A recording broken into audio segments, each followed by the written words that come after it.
The heaviest weights a man carries are rarely the ones made of iron. For Commander Gavin Vance, the burden was a quiet, suffocating guilt that had settled deep into his bones after his last deployment. Every step he took down the polished, sterile corridors of the elite clinic felt like a march toward a reckoning he couldn't escape. His chest tightened under his civilian jacket, his pulse mimicking the frantic rhythm of a battlefield he had left behind but never truly escaped. This mandatory physical was supposed to be a routine formality, a simple box to check before he could try to piece his fractured life back together. Instead, a single wrong turn was about to shatter his fragile reality completely. Distracted by the phantom echoes of an old explosion ringing in his ears, Gavin turned down a secluded hallway, misreading the frosted glass sign on the door. He turned the brass handle and stepped inside, expecting an empty examination room. The words of a polite apology died in his throat.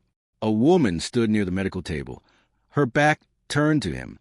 She was halfway through changing out of her civilian clothes and into a set of ocean blue nurse's scrubs. Gavin instinctively began to look away, his military discipline kicking in to grant her privacy. But before his eyes could clear the frame, the harsh fluorescent light caught something that made the blood freeze in his veins. Spanning across her left shoulder blade and jaggedly tracing its way down her upper back was a massive, intricate surgical scar. It wasn't just any injury. The unique, starburst pattern of the raised tissue, intersected by precise medical stitch marks, was instantly recognizable. Gavin's breath hitched. His hand gripped the doorknob, so tightly his knuckles turned white. He knew that exact pattern because he had spent the last 3 years staring at the identical shrapnel wound on his own torso. It was a calling Carr a highly classified explosive device from a mission that had gone horribly wrong, a mission where he was supposedly the only survivor. "Hey, what are you doing in here?" The woman whipped around, frantically pulling the scrub top over her head to shield herself. Her chest heaved with panic, her eyes wide and defensive. When her face finally emerged, Gavin felt a second jolt hit him. She wore a simple name tag that read Elena, but her features possessed a striking, aristocratic elegance that felt entirely out of place in a humble community clinic. I am so sorry," Gavin stammered, his usually commanding voice reduced to a breathless whisper. He didn't step back. His eyes remained fixed on her face, searching for a ghost. The door wasn't locked. "I thought this was Dr. Vance's office." "You need to leave. Right now," Elena said, her voice trembling but fierce. She wrapped her arms around herself, her defensive posture doing little to hide the sudden, profound vulnerability in her eyes. It wasn't just the anger of a woman whose privacy had been violated. It was the raw, deep-seated terror of someone who had just been unmasked. Gavin took a half-step forward, his heart hammering against his ribs like a trapped bird. "That scar," he murmured, his voice laced with an aching familiarity. "The shrapnel from the Eastern Sector convoy. I'd know that surgical graft anywhere." Elena's face drained to what little color it had left. The defiance in her eyes instantly gave way to absolute dread. She took a step back, her heel hitting the base of the examination table. "I don't know what you're talking about," she whispered, her voice cracking as she pointed toward the hallway. "Please, just get out." Gavin looked at the trembling nurse, realizing with terrifying certainty that this ordinary woman was wrapped in the exact same dark, classified secret that had broken his soul. And looking closely at her terrified face, he realized she wasn't just a bystander.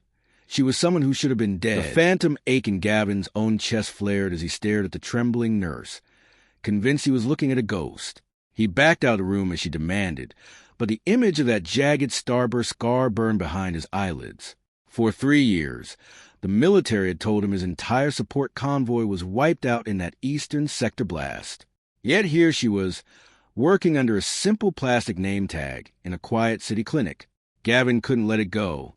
Using old connections, he spent 48 hours digging into the clinic's records, only to find a wall of digital smoke. The nurse named Elena Thorne didn't exist on any registry prior to 3 years ago. Her papers were a masterclass in forgery, hiding a past that someone had paid millions to erase. Determined to find answers, Gavin pulled every string he had to get himself reassigned a reward for his follow-up care. When Elena walked into the private recovery room 2 days later carrying a clipboard, she froze. the color drained from her lips, her knuckles tightening around the aluminum board until they turned a stark white. "You shouldn't be here," she whispered, her voice barely carrying across the small room. She kept her eyes glued to the floor, refusing to meet his gaze. "I think we both know I have to be," Gavin replied softly, stepping closer.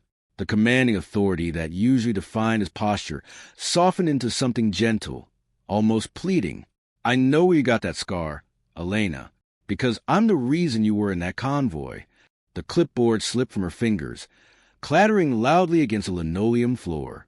Elena covered her mouth with a trembling hand, a choked sob escaping her throat.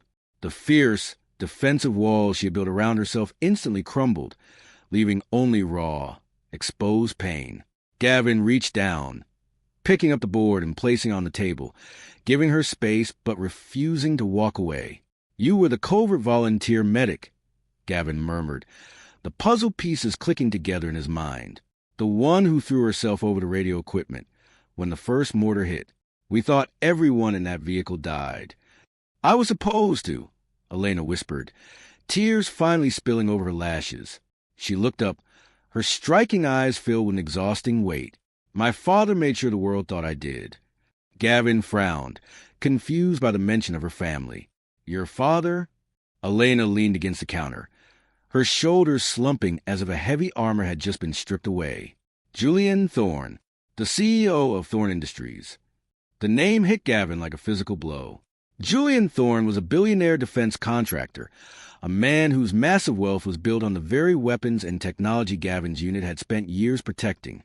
"I didn't want his empire, and I didn't want his blood money," Elena said, her voice shaking with a mixture of grief and deep-seated resentment. "He wanted to marry me off to his corporate protege, to cement a merger. So I ran. I used my medical training to volunteer under a false identity, try and do some real good in the world. When the blast happened, I survived by a miracle. A corrupt local doctor took a bribe from me to put my name on the casualty list. It was my only escape. My father thinks I'm dead, Commander, and he has to keep thinking that." Gavin looked at her, his heart aching for the massive emotional sacrifice she had made just to breathe freely. But before he could offer a single word of comfort, the heavy wooden door of the ward suddenly clicked open, and a deep, wealthy voice echoed from the hallway, making Elena's entire body go completely rigid. The echo of that wealthy, authoritative voice in the hallway made Elena's breathing stop entirely. Gavin instantly stepped in front of her, using his broad shoulders to block her from the doorway's line of sight. He could feel the cold terror radiating off her. Through the narrow vertical window of the clinic door, Gavin watched as Julian Thorne, the billionaire CEO, strode down the corridor surrounded by the clinic's administrative staff. Julian was here to announce a massive corporate donation, a public relations stunt wrapped in philanthropy. But he wasn't alone. Walking a step behind him was Pierce, his ruthless right-hand man, and the very fiancée Elena had sacrificed her entire life to escape. "Stay behind me," Gavin whispered, his military instincts taking over. Elena nodded frantically, her hands gripping the fabric of Gavin's jacket as she shrank into the shadows of the room. Gavin kept his eyes on the glass, watching the entourage pass. For a second, it seemed like they were safe. But just as the group reached the end of the hall, Pierce stopped. He paused to check his phone, his cold, calculating eyes scanning the corridor. Through a cruel twist of fate, a nurse stepped out of the adjacent room, leaving the door to Elena's ward swinging open for a split second. Pierce's gaze snapped toward the opening. His eyes locked directly onto Elena's face. Gavin saw the exact moment recognition registered on the man's face. The sudden narrowing of his eyes, the predatory smile that crept onto his lips. Instead of calling out to Julian, Pierce quietly waved the billionaire ahead, stepping out of the group and walking deliberately toward their room. The door clicked open, and Pierce stepped inside, closing it firmly behind him. Well, Pierce murmured, his voice dripping with venomous amusement. "The dead truly do rise. Julian thinks you're a tragic memory, Elena, while you're out here playing servant in a cheap uniform." "Get out, Pierce," Elena said, her voice trembling but laced with deep hatred. Gavin stepped between them, his posture rigid. "You heard her. Leave." Pierce looked Gavin up and down, a sneer crossing his face. Commander Gavin Vance, I know exactly who you are, and I know your military career is already hanging by a thread after your last deployment. Pierce turned his gaze back to Elena, ignoring Gavin entirely. You always were soft, Elena, but if you think your little soldier boy can protect you, you're wrong. I spent 3 years consolidating power in your father's company. If you don't come back, accept the engagement, and play the loyal daughter for the upcoming merger, I will ruin him. And as for your hero here, I have enough senators in my pocket to ensure he faces a framed dishonorable discharge by tomorrow morning. You engineered that convoy attack, didn't you? Elena gasped, the horrific realization suddenly dawning on her as she remembered the missing security details from that fateful day. You wanted me gone so you could inherit everything. Pierce didn't deny it. He merely checked his gold watch.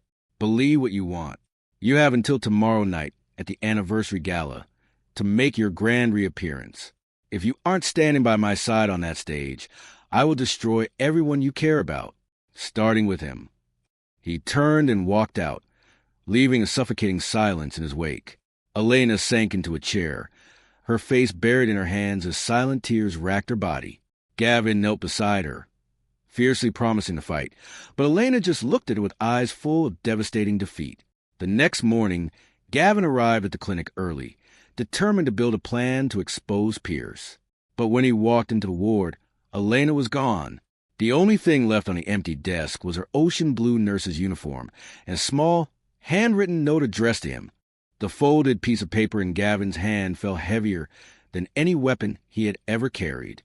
Please don't follow me, Gavin. You've sacrificed enough for this country, and I won't let you lose your honor because of my family's sins. The note read. Elena had walked right back into the lion's den to shield him. But Gavin Vance wasn't a man who left a fellow soldier behind, especially not the woman who had taken a blast to save his life.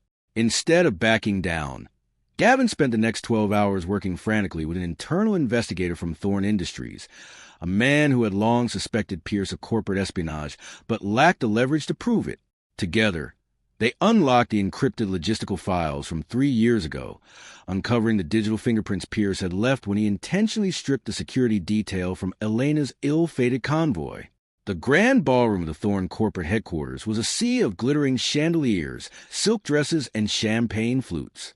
Hundreds of wealthy investors and journalists watched as Julian Thorn took the stage, his chest swelling with pride. Standing beside him was Pierce, wearing a flawless tuxedo and a smug, victorious smile. And next to Pierce stood Elena. She looked breathtaking in an elegant evening gown, but her face was a mask of pure despair. Her eyes were hollow, fixed on the floor as her father took the microphone. Tonight, we celebrate more than just our corporate anniversary, Julian announced, his voice booming through the speakers.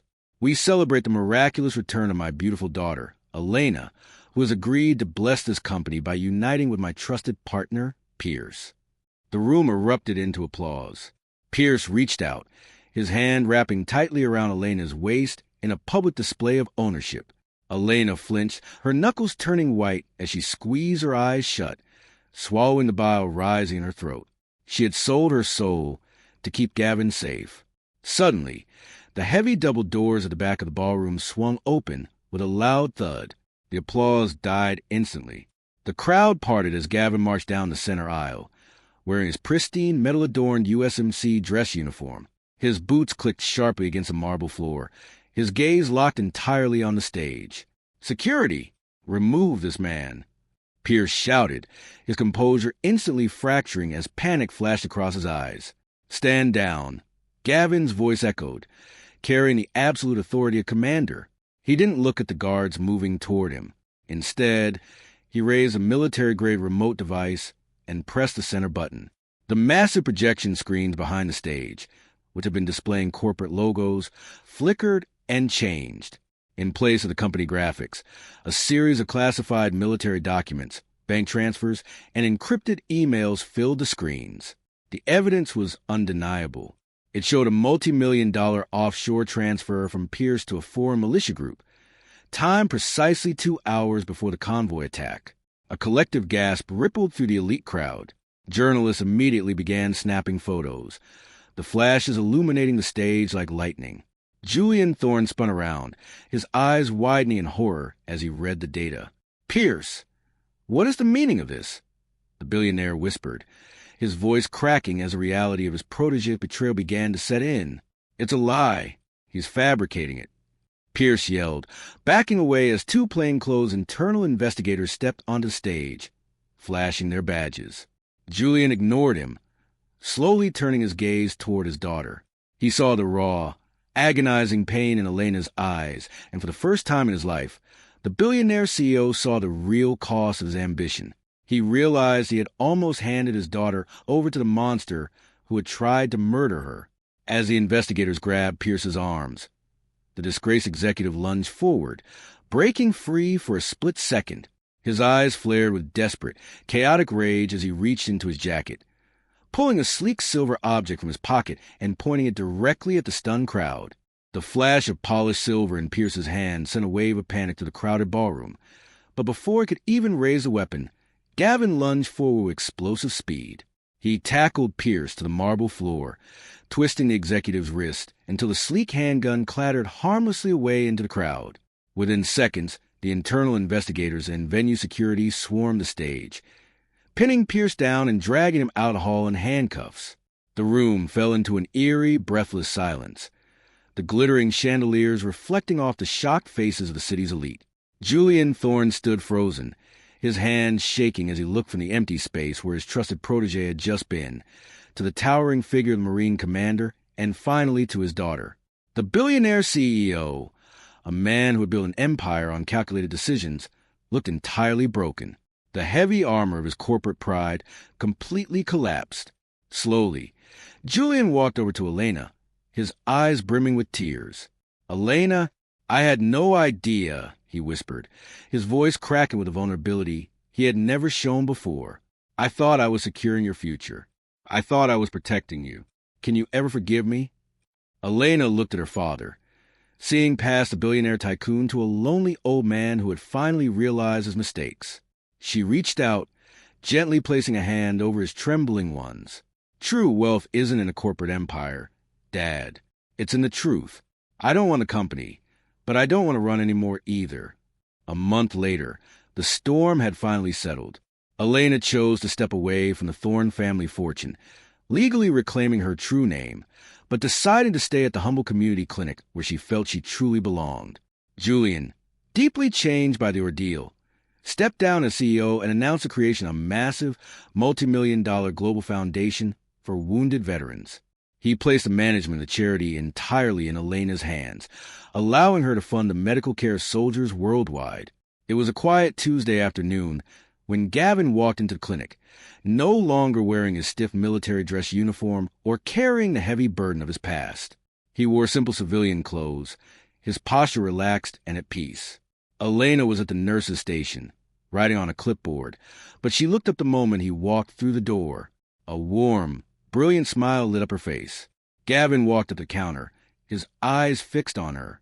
They stepped out onto the quiet, sun-drenched balcony of the clinic, looking out over the bustling city below. The gentle breeze rustled the leaves of the nearby trees, creating a peaceful sanctuary around them. "Your father's foundation is doing incredible work," Gavin said softly, turning to face her. "You're changing a lot of lives, Elena."